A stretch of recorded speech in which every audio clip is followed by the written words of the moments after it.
Welcome back to our channel friends. मैं आप सबका अपने चैनल स्टॉक्स फॉर लाइफ पे बहुत स्वागत करता हूं। Welcome to STFL family.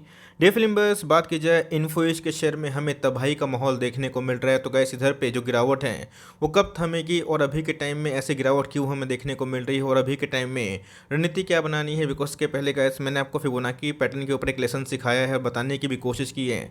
कोई भी स्टॉक गिरता है तो एक पैटर्न वाइज गिरता है, लेकिन हमेशा एक स्टॉक में रिवर्सल आने का संभावना होता है जब एक सर्टेन लेवल के आसपास वो करेक्ट हो जाता है। तो जी हाँ, सो इन्फोइज में ऑलमोस्ट 35% के आसपास करेक्शन देखने को मिल चुकी है अपने ऑल टाइम हाई से, और एक लौता शेयर नहीं है। इवन जितने भी टेक कंपनी है अभी के टाइम में काफ़ी गिरते हुए देखने को मिल रहे हैं। तो क्यों गिरावट हो रही है और इसमें और कितनी गिरावट बाकी है, फटाफट डिस्कस करेंगे। और इधर पे क्या लाइफ टाइम मौका है या फिर सही में धोखा, क्योंकि इसके पहले मैंने कल के दिन इन्फोइज के ऊपर एक वीडियो बनाया था और बताया था कि इनका बिजनेस मॉडल कैसा है। और आप आई थिंक उस वीडियो को देखे होंगे, नहीं भी देखे हैं कोई दिक्कत वाली बात नहीं है। मैं बहुत ही सरल भाषा में इसको फिर से बताने की कोशिश करूंगा, बहुत ही कुछ सीखने को मिलेगा। चैनल फर्स्ट टाइम होंगे सब्सक्राइब कर सकते हैं इस तरह क्वालिटी कंटेंट को सबसे पहले एक्सेस करने के लिए। Now without delaying for time let's begin. आज से 8 महीना पहले अगर आप देखें तो मेरे चैनल पे इन्फोइस कवर हुआ था और बताया भी मैंने था गाइस कि ये 6,000 का स्टॉक है। उस टाइम हमें 4,4200 के आसपास देखने को मिल रहा था और उस टाइम 208 महीना पहले इसमें ऑल टाइम हाई से 30% के आसपास गिरावट हमें देखने को मिली थी। और फिर से इसने एक फ्रेश हाई लगाया इस आशा में कि ये निफ्टी 50 का स्टॉक हो जाएगा, बट बहुत ही कम चांसेस हैं कि इस बार रिबैलेंसिंग में इनका नाम आए। लेकिन इसके जगह पे हमें अपोलो अस्पताल का नाम देखने को मिल सकता है। ये भी एक वजह है जहाँ पे मार्केट में एक फॉल हमें देखने को मिल रहा है और इन्फोइस के शेयर में एक गिरावट देखने को मिल रही है। बिकॉज मार्केट के एक्सपर्ट का अनुमान था कि इस बार इन्फोइज का नाम सामने आता हुआ देखने को मिल सकता है। तो जी हाँ, इसके पहले भी इन्फोइज में 30% के आसपास करेक्शन देखने को मिल चुकी थी, बट अभी के टाइम में जो करेक्शन है वो सारे लेवल ध्वस्त होते हुए देखने को मिल रहे हैं। और फिबोनाची पैटर्न का 38% के आसपास जो करेक्शन है ये उस लेवल पर जाता हुआ देखने को मिल रहा है। अगर आप देखें तो इन्फोइज या फिर नौकरी इसको प्यार से बोला जाता है, अगर आप देखें तो आज के दिन हमें 6% के आसपास एक गिरावट देखने को मिल रही है। बहुत ही इंपॉर्टेंट सपोर्ट लेवल है 5,000, इसको तोड़ता है तो जी हाँ, इसमें और भी गिरावट हो सकती है। बट मैं बोलूँगा कि इसको तोड़ना अपने आप में ही क्वाइट चैलेंजिंग तो है। बट जिस हिसाब से अभी के टाइम में फॉल हो रहे हैं तो कुछ भी देखा जा सकता है। लेकिन मैं बोलूँगा कि एक लेवल पे आने के बाद इसमें बल्क का भी निवेश का प्लान हो सकता है। ऐसा मैं क्यों बोल रहा हूँ वीडियो के एंड में ज़रूर बताऊँगा। पहले अगर आप देखें तो इसमें अच्छी खासी रैली हमें देखने को मिली थी अपने बॉटम से गैस। इसमें एक शार्प रिकवरी देखने को मिली थी 70% के आसपास। ये ओवर द लास्ट 1 मंथ में पैसा बनाया था। बट उसके बाद हमें एक अगर आप देखें तो लोअर लो, ये जो फॉर्मेशन हो रहा है गैस, इसको हम लोअर लो बोलते हैं, जहाँ पे नया बॉटम है पुराने बॉटम से नीचे बनता है। और ये अपने आप में ही बहुत ही इंपॉर्टेंट हो जाता है। तो जी हाँ, अगर आप देखें तो बहुत ही जो पुराना सपोर्ट है ये इसके आसपास ट्रेड करता हुआ देखने को मिल रहा है। अगर ये इसको ध्वस्त करता है तो जी हाँ, उसमें ट्रेमेंडस थोड़ी सी और फॉल हो सकती है। बट अगर आपके पास है नहीं है, ट्रैक करते हैं, डू नॉट पैनिक मैं लिख के बोलना चाहता हूँ। इसके पीछे का रीज़न है मैं फटाफट डिस्कस कर लेता हूँ। पहले अगर आप देखें तो लास्ट 5 ईयर्स में गए इसने इतने करेक्शन के बावजूद भी मैसिव पैसे बना के दिए हैं। इसने 1 लाख को 5.5 लाख के आसपास बनाया है। तो जी हाँ, अगर आपको हॉरिजन लॉन्ग टर्म का है तो इधर पे होल्डिंग कैपेसिटी आपकी लंबी ज़रूर होनी चाहिए। बिकॉज अभी के टाइम में निफ्टी IT के जितने भी स्टॉक्स है उसमें अच्छी खासी गिरावट देखने को मिल चुकी है। ऑल टाइम चार्ट पैटर्न की बात की जाए तो महा मल्टीबैगर स्टॉक हमें देखने को मिलता है 3,500% के आसपास इसने पैसे बना के दिए हैं। और 17 के बाद अगर आप देखें तो एकदम अप ट्रेंड की रैली हमें देखने को मिल रही थी। तो जी हाँ, ऐसे पैटर्न हमने बहुत सारे स्टॉक्स में देखा, लेकिन जिनका होल्डिंग कैपेसिटी काफ़ी लंबा है उनको रिवॉर्ड ज़रूर मिलता है। सिंपटी मैं श्योर कि आपने मेरी लास्ट वीडियो ज़रूर देखी होगी, जहाँ पे मैंने बताया था कि निफ्टी IT के जितने भी स्टॉक्स हैं उसमें हमें गिरावट देखने को मिल रही है। क्यों? तो गैस निफ्टी IT का अगर आप इंडेक्स देखें तो 1 साल में दोगुना होता हुआ देखने को मिल रहा है। तो गैस इकलौता इंडेक्स नहीं है, निफ्टी 50 में मेटल्स भी आते हैं। बात की जाए हमें फिनेंस वाले स्टॉक्स भी देखने को मिलते हैं, ऑटो स्टॉक्स भी देखने को मिलते हैं। तो गैस जो अभी तक नहीं चले 2 साल से, तो गैस वो धीरे धीरे जो पैसा है ऑफकोर्स जो नहीं चले हैं उसमें ज़रूर शिफ्ट होगा। और इसीलिए गैस मैंने आपको साफ साफ बताया था कि अग्रेसिवली बहुत ही ज़्यादा निवेश मत करिएगा IT में। लेकिन यस, IT अपने आप में ही कोर पोर्टफोलियो का काफ़ी मजबूत स्टॉक हमें देखने को मिलता है। इसी बीच में अगर आप देखें तो सारे के सारे जितने भी IT वाले फिर टेक वाले स्टॉक से आज के दिन में हमें धाराशायी होते हुए देखने को मिल रहा है। और सेम दोस्तों जो पैटर्न है इन्फोएज, इंडिया मार्ट सब में हमें देखने को मिल चुका है।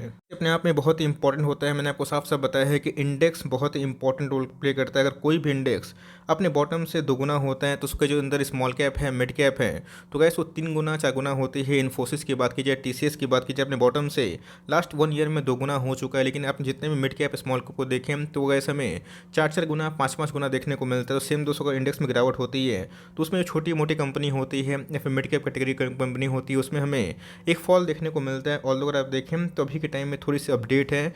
Now purchase raises 2.4 million seed from Orios venture Info Edge venture. तो गाइस अगर आप देखें तो एक कंपनी है नाउ परचेज जिसको बैकअप देती है इन्फोएज वेंचर। आपको बताया गया इसकी मैंने इसके पहले बताया है। इन्फो एक ऐसी कंपनी है जो अपने आप में ही बहुत ही बड़ा मल्टीबैगर क्यों बनी, बिकॉज ये बहुत ही स्टार्टअप में निवेश करती है। स्टार्टअप का मतलब क्या होता है, जो कंपनी बहुत छोटी है उसको बढ़ने की बहुत बड़े स्कोप है तो उसको फंड करती है। और ऐसे बहुत सारी कंपनी जिसको इन्फोएज बैकअप दी हुई है अभी के टाइम में यूनिकॉर्न बन चुके हैं। यूनिकॉर्न का मतलब क्या होता है, $1 बिलियन का अगर उनका वैल्यूएशन होते हैं तो जी हाँ उसको यूनिकॉर्न में साबित होते हुए देखने को मिलता है। और यही रीज़न है जो इन्फोएज को दूसरा से थोड़ा सा बेटर बना देता है। देख सकते हैं कि इधर पे जो नाउ परचेस हैं अब प्रोकोबेंट टेक्नोलॉजी की बात की जाए, company for metal manufacturing industry has raised 2.4 million in a seed funding round led by Orios venture partners and Info Edge ventures. जी हाँ, सो ये दोनों कंपनी नाउ परचेस को बैकअप देती है और जिसके वजह से ऐसे बहुत सारे स्टार्टअप हैं जो बहुत बड़े बड़े बन चुके हैं। तो जी हाँ, ये अपने आप में ही स्पेशल केस है, ध्यान रखिएगा। बिकॉज अगर आप इनके फंडामेंटल देखें आपको समझ में नहीं आएगा, लेकिन अपने आप में एक ऐसी कंपनी है जो स्टार्टअप में निवेश करती है। और स्टार्टअप में निवेश करने का फ़ायदा ये होता है वो कंपनी का इस 1000 गुना क्या लाख लाख गुना पैसा बनाती है। और यही रीज़न है जोमेटो से और पॉलिसी बाजार से इन्फोएज ने अच्छा खासा पैसा कमाया।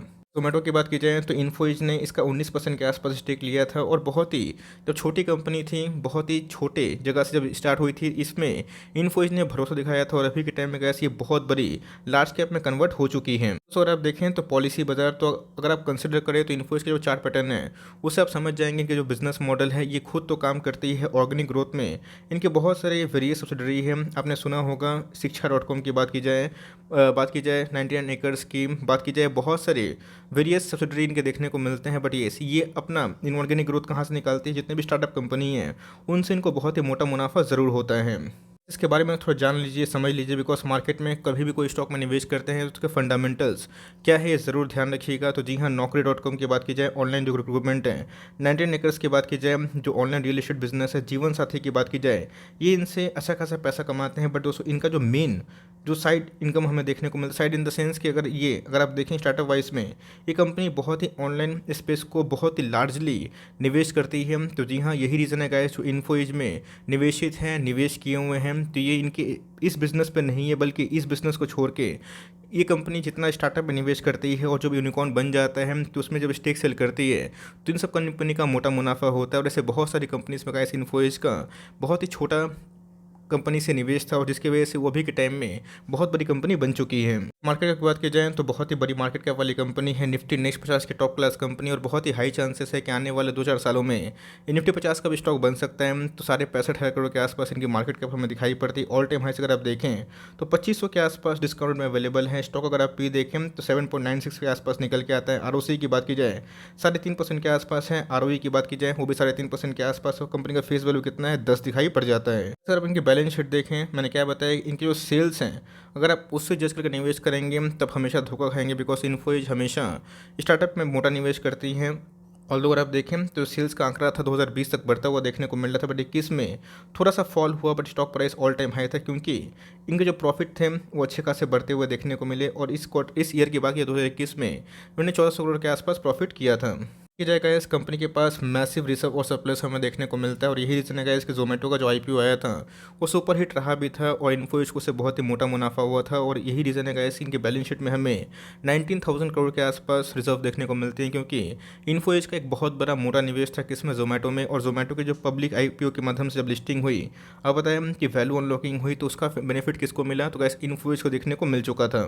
जब प्रमोटर होल्डिंग की तो 38% के आसपास निकल के आ चुके हैं। और मैं बोलूँगा कि इनके वेबसाइट में जाइए, मिस्टर संजीव जी बहुत डायनेमिक पर्सन है, उनके बारे में पढ़िए और उनकी जो थॉट प्रोसेस है उस पर ध्यान लगाइए तो ही निवेश करने का प्लान कर सकते हैं। तो जी हाँ, एफआईएस की होल्डिंग की बात की जाए बहुत ही ह्यूज हमें देखने को मिलती है। 37% के आसपास एफआईएस की होल्डिंग और डीएस की जो होल्डिंग है पहले से काफ़ी बढ़ते हुए देखने को मिल रही है, 13% के आसपास। और पब्लिक की होल्डिंग की बात की जाए 10% के आसपास निकल के आ जाती है। मोंडे के चार्ट की बात की जाए तो इसने 2 दिनों का जो मूविंग एवरेज है 5200 के आसपास इसको तोड़ दिया। अगर आप देखें देखें जो लाल कलर की लाइन है दूसरों का मूविंग एवरेज और अभी के टाइम में जो कैंडल्स बन रहे हैं ये काफ़ी वीकनेस को डिमॉन्स्ट्रेट कर रहे हैं। वन डे के चार्ट में गैस बेरिश क्रॉसओवर देखने को मिल चुका है। वॉल्यूम की बात की जाए तो बड़े बड़े वॉल्यूम्स बनते हुए देखने को मिल रहे हैं। इसका मतलब इसमें और भी गिरावट संभव है, लेकिन उससे पैनिक मत करिए। अगर आप निवेशित हैं बट निवेशित नहीं हैं तो कौन से मतलब लेवल्स पे आप चाहें तो बल्क निवेश कर सकते हैं या फिर कौन से निवेश मतलब लेवल्स पे आप निवेश करने का प्लान कर सकते हैं, फटाफट देखिए। बिकॉज अगर आप देखें मनी फ्लो इंडेक्स भी वन डे के चार्ट में काफ़ी ओवरसोल्ड जोन पे जा चुकी है। अगर आप देखें तो अपने आप में ही बहुत ही इंपॉर्टेंट लेवल पर ट्रेड करता हुआ देखने को मिलता है। अगर इसको तोड़ता है तो जी हाँ, आने वाले कल में ये 4600 के लेवल पे भी आ सकती है। ये दोस्तों इनके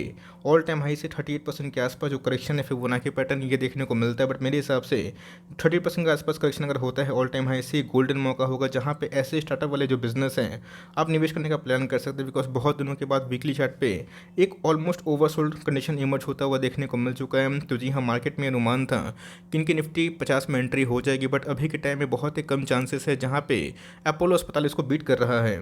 दूसरी बात तो निफ्टी आईटी में या फिर टेक वाले स्टॉक में गिरावट होगी तो ये बचेगा नहीं। और सबसे इंपॉर्टेंट चीज़, जोमेटो का आईपीओ आने वाला था जिसकी वजह से गैस इसके प्राइस में अच्छी खासी तेज़ी और रिकवरी हमें देखने को मिली थी। बहुत लोग गैस 4000 के आसपास भी निवेश किए थे और 6000 का मोटा मुनाफा भी मिला था। बट उसके बाद इसमें फिर से 7,500 के आसपास ऑल टाइम हाई लगा, बट फिर से हमें गिरावट देखने को मिल रही है। हम तब के पास हैं तो कंपनी बुरी नहीं है, कंपनी फंडामेंटली बहुत अच्छी है। आपका जो होल्डिंग कैपेसिटी है वो काफ़ी लंबा होना चाहिए। सीएमपी में मैं फिर से बोलूँगा कि आप चाहें आराम से बाई कर सकते हैं। और कभी भी गाइस ये स्टॉक आपको 4600 के आसपास मिलता है तो ये हमें फिबोनाची पैटर्न का 30% के आसपास करेक्शन डिमॉन्स्ट्रेट कर सकता है और उसके बाद ये 50% तक बिगड़ सकता है। बट इसकी संभावना मुझे ना के बराबर दिखाई पड़ती है और मिलता भी है।